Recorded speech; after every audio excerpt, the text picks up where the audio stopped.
ရောတော့တော့ပြီစေရန်တို့တညူလောက်ရောတော့တော့ပြီ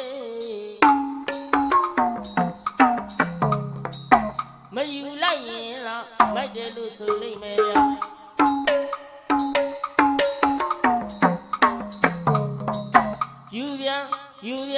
ယူပြန်လိုက်ရင်တော့ကြိုက်တယ်လို့ဆိုလိမ့်မယ်ဗျာမာလေးတောက်စီခြင်းသလေးလေးမာလေးတောက်စီခြင်းသလေးလေးကပြေမှာထောင်လဲပါ